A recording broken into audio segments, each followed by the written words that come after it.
At the moment, the tropical storm is just over the central areas of Mozambique, and it's heading southwards like it was predicted. And obviously there, the main issue is the gale force winds. I think winds that exceed 100 kilometers an hour, including the heavy rain and flooding. And we're talking about widespread flooding in this case. Already yesterday we saw quite a number of houses and rather submerged. So basically that's what is continuing even currently. Obviously, the people who are getting the new rainfall are more to the south as the system is heading southward. So, Puseletso, our government is preparing for the worst in some of the provinces. What's the scale of damage expected from the cyclone when it hits South Africa? It wouldn't be a cyclone by that time. Already it is weakening as compared to the strength it had yesterday. So basically, things like low-lying bridges would be areas to watch. Obviously, we discourage people to actually take long trips or try to use such bridges, especially starting from Sunday morning, because this system is going to it's going to arrive here in South Africa. Rather, the rain bands around it are going to arrive here in South Africa, especially in the evening.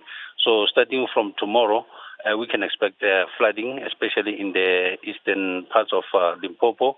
That will also include the eastern areas of Mpumalanga and KZN. But I think for the KZN part, including Eswatini, will be a matter of the evening period. But in the morning, already Limpopo will have issues. And then what should South Africans in the affected provinces be doing to avoid getting caught in the storm, so to speak? I know you did mention low-lying bridges, etc. Of course, it's low-lying bridges. I think what is important is to identify the high-lying areas safe, by the way. You would know that there are community halls which might be quite safer, well-positioned.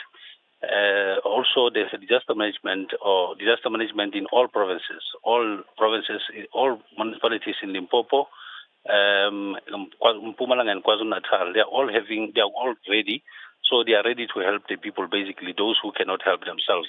So, in other words, I'm trying to say that the situation is more or less under control. What is needed is that people should necessarily cooperate with the disaster management. My final question, Puseletso, when will it last until? When will the heavy rains last until in South Africa?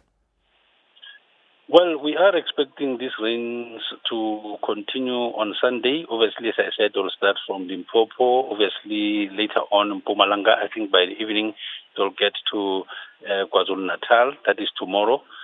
Those conditions are expected to persist into Monday. And I think on Tuesday, we will not be talking about the strong winds. Generally, it will be a matter of possible flooding, continuing from a weaker rainfall, remembering that the ground will already be well saturated by then. So the continuing rainfall, even though it's not much, it is still going to cause floods on Tuesday. I think we are going to see the cessation of trouble, especially on Wednesday. But I must point out that we shouldn't really use all the focus for the tropical cyclone itself. There might be other areas that experience extreme thunderstorms, like in the Eastern Cape today.